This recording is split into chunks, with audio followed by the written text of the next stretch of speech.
hari Minggu. Hari ini sudah memasuki minggu ketiga, iya kan? Nah, minggu ketiga tetap semangat di bulan April.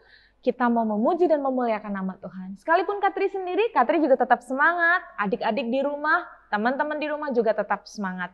Kita mau mengawali ibadah kita hari ini. Kita mau menyapa Tuhan kita mau nyanyi Selamat Pagi Bapa. Siapkan hati dan pikiran kita naikkan pujian ini.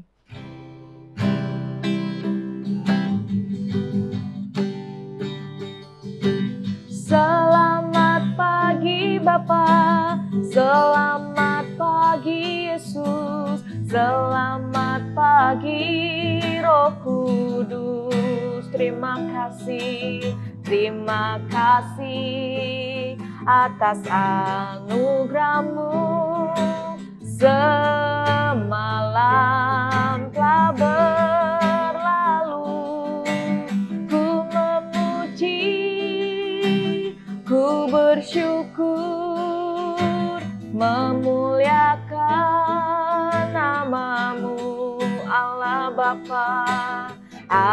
Bapa, Putra, Roh Kudus.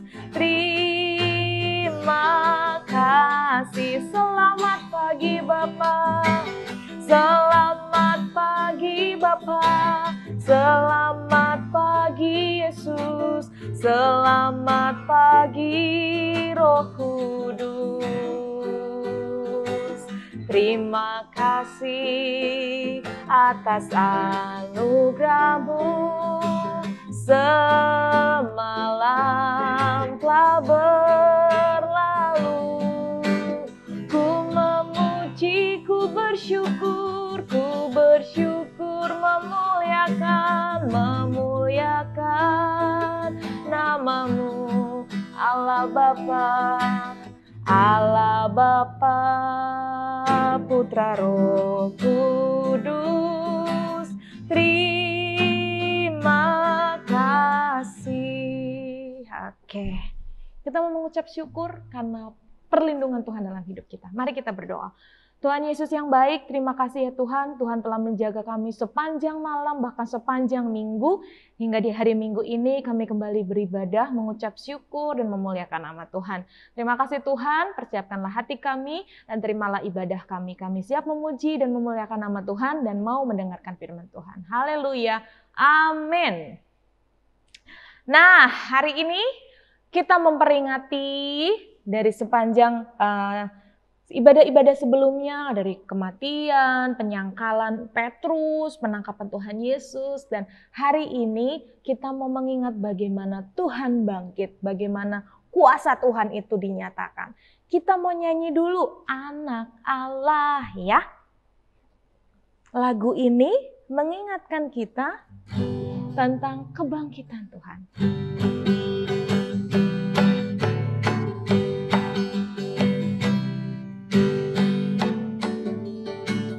Anak Allah, Yesus namanya, menyembuhkan, menyucikan, bahkan mati, tebus dosaku, kubur kosong membuktikan Yesus hidup, sebab Dia hidup.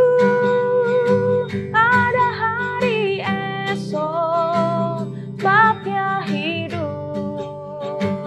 Ku tak gentar, karena ku tahu Dia pegang hari esok. Hidup jadi berarti sebab Yesus hidup. Sekali lagi, anak Allah, anak Allah, Yesus namanya, menyembuhkan, menyucikan, bahkan mati, tebus dosaku, kubur kosong membuktikan Dia hidup, sebab Dia hidup. Ada hari esok, sebabnya hidup. Ku tak gentar karena ku tahu Dia pegang hari esok. Hidup jadi berarti sebab Yesus hidup. Amin. Hidup berarti, jadi berarti sebab Yesus hidup. Benarkah Yesus hidup?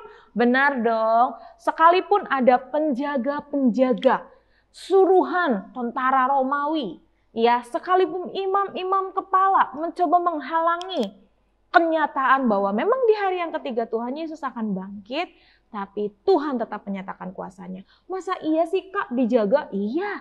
Yuk kita lihat videonya dulu. Ini dia.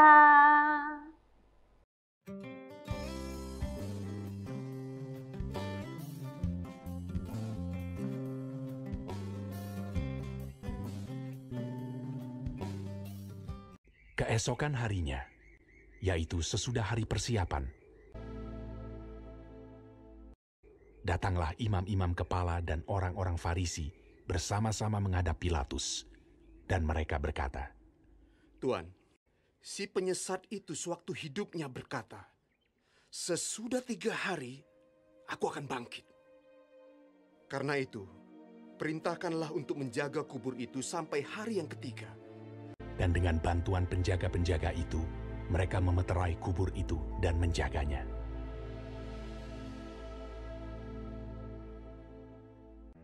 Setelah hari Sabat lewat, menjelang menyingsingnya fajar pada hari pertama minggu itu, pergilah Maria Magdalena dan Maria yang lain menengok kubur itu. Maka terjadilah gempa bumi yang hebat, sebab seorang malaikat Tuhan turun dari langit dan datang ke batu itu, dan menggulingkannya, lalu duduk di atasnya. Wajahnya bagaikan kilat, dan pakaiannya putih bagaikan salju. Dan penjaga-penjaga itu gentar ketakutan dan menjadi seperti orang-orang mati.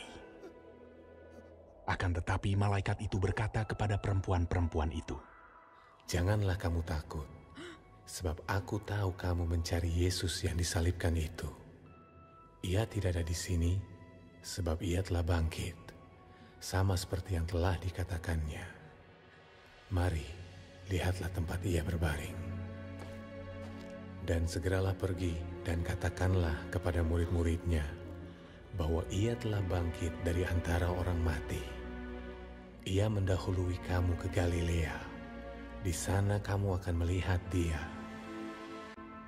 mereka segera pergi dari kubur itu dengan takut dan dengan sukacita yang besar dan berlari cepat-cepat untuk memberitahukannya kepada murid-murid Yesus.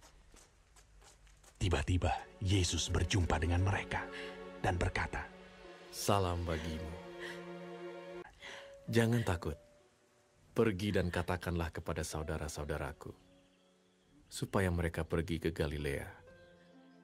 Dan di sanalah mereka akan melihat aku." Ketika mereka di tengah jalan, datanglah beberapa orang dari penjaga itu ke kota dan memberitahukan segala yang terjadi itu kepada imam-imam kepala. Mereka mengambil keputusan, lalu memberikan sejumlah besar uang kepada serdadu-serdadu itu dan berkata, Kamu harus mengatakan bahwa murid-muridnya datang malam-malam dan mencurinya ketika kamu sedang tidur. Mereka menerima uang itu dan berbuat seperti yang dipesankan kepada mereka. Dan ke-11 murid itu berangkat ke Galilea, ke bukit yang telah ditunjukkan Yesus kepada mereka. Yesus mendekati mereka dan berkata, "Kepadaku telah diberikan segala kuasa di sorga dan di bumi. Karena itu pergilah, jadikanlah semua bangsa muridku, dan baptislah mereka dalam nama Bapa dan Anak dan Roh Kudus. Dan ajarlah mereka melakukan segala sesuatu yang telah kuperintahkan kepadamu. Dan ketahuilah, aku menyertai kamu senantiasa sampai kepada akhir zaman."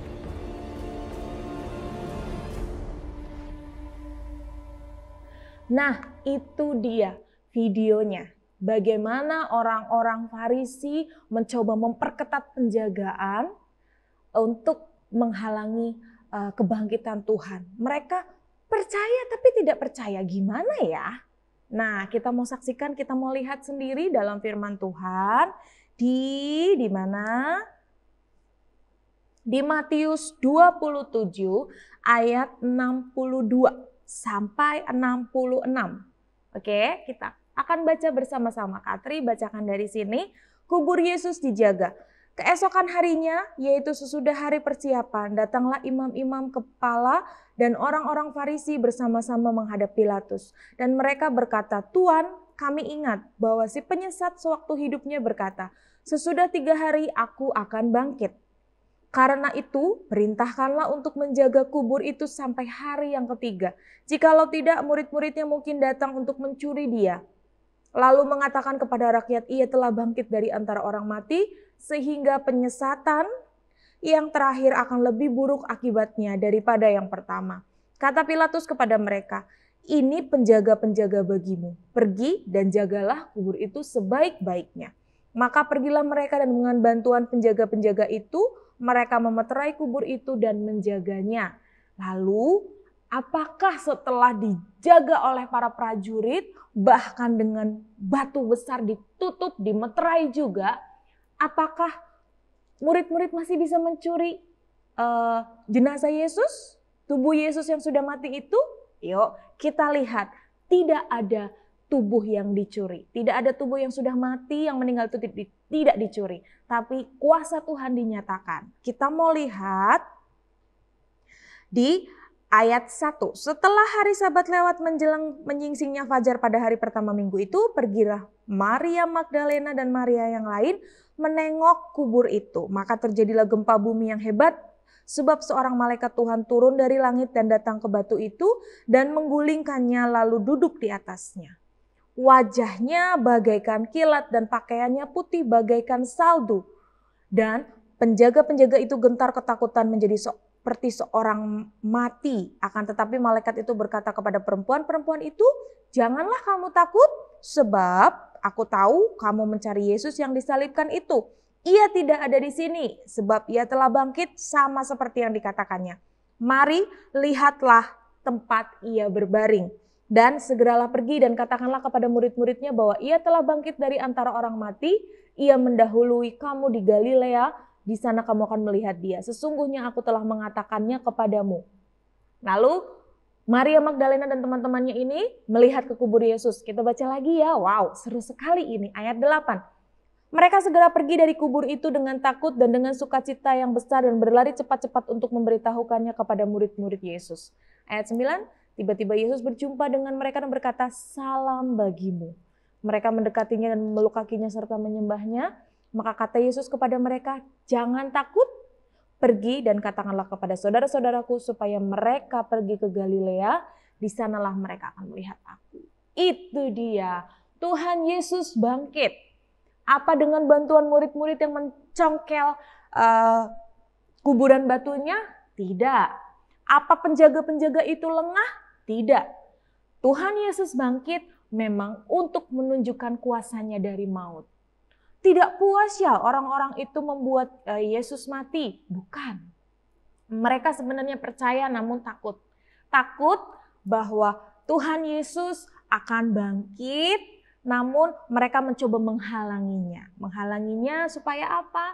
Supaya apa yang mereka yakini itu dianggap benar. Padahal salah. Nah, dari sini kita belajar. Sebagaimanapun kekuatan Tuhan ditutupi atau sebagaimanapun rencana Tuhan dihalangi oleh orang-orang yang tidak mau percaya, rencana Tuhan itu akan nyata. Amin. Wah, rencana apa dalam hidup saya? Masa iya saya mati lalu bangkit? Bukan seperti itu. Kalau rencana Tuhan, dia mati, lalu bagaimanapun caranya dia akan bangkit menunjukkan ke murid-murid dan orang-orang bahwa dia menang atas maut, maka begitu juga dengan kuasa Tuhan dalam hidup kita. Kalau Tuhan berkuasa untuk mengubah hidup kita, mungkin saat ini kita menjadi orang-orang yang biasa-biasa saja, ya. Tapi Tuhan punya rencana suatu saat nanti kita menjadi orang yang luar biasa. Luar biasanya apa, Katri? Jadi dokter yang takut Tuhan, jadi pelayan Tuhan. Oh, mungkin ada yang jadi penginjil. Jadi apa lagi ya? Jadi tentara mengabdi kepada negara tapi yang takut Tuhan. siapa yang bisa mengubahnya? Ya, jadi mari adik-adik yang baik yang di rumah belajar dari betapa kuat dan kuasanya Tuhan. Saat kebangkitannya, dia menunjukkan dia menang atas maut. Sekalipun di hadapan banyak orang dia mati, ya disalibkan di depan banyak orang, dia dikuburkan. Tapi dia menunjukkan kuasanya bahwa yang dikubur itu bisa bangkit dari maut, menunjukkan kemenangannya, menunjukkan kesalahan orang-orang yang mengira bahwa dia bukan Tuhan, dia itu penyesat.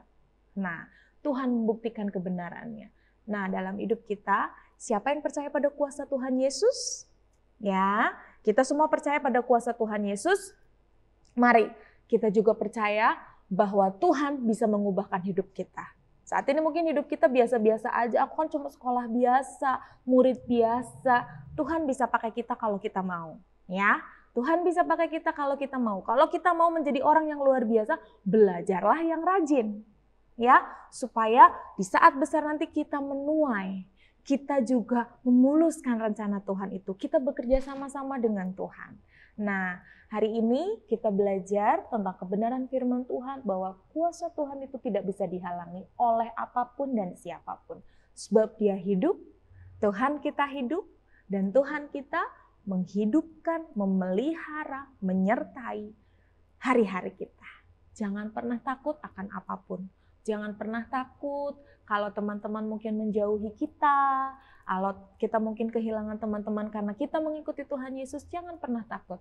Karena Tuhan bisa datangkan orang-orang yang lebih mengasihi kita dan Tuhan tetap bisa menyatakan kuasanya. Amin.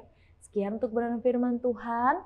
Biarlah firman Tuhan ini menjadi berkat bagi kita semua. Oke, kita berdoa sekali lagi. Mari kita berdoa. Tuhan Yesus, terima kasih pada hari ini kami belajar bahwasanya kuasa-Mu tidak terbatas. Ajar kami ya Tuhan untuk kami mengerti akan rencana-Mu dan kami boleh menjalani kehidupan kami sesuai dengan rencana-Mu. Kami mau diubahkan menjadi orang yang luar biasa dari hari ke hari. Terima kasih Bapa, di dalam nama Yesus Kristus Juru Selamat kami yang hidup, kami berdoa dan bersyukur kiranya pujian kami dan ibadah kami berkenan di hadapan-Mu. Haleluya. Amin. Oke, selamat hari Minggu, selamat beribadah di rumah, selamat bersama-sama dengan keluarga di rumah. Tuhan Yesus memberkati.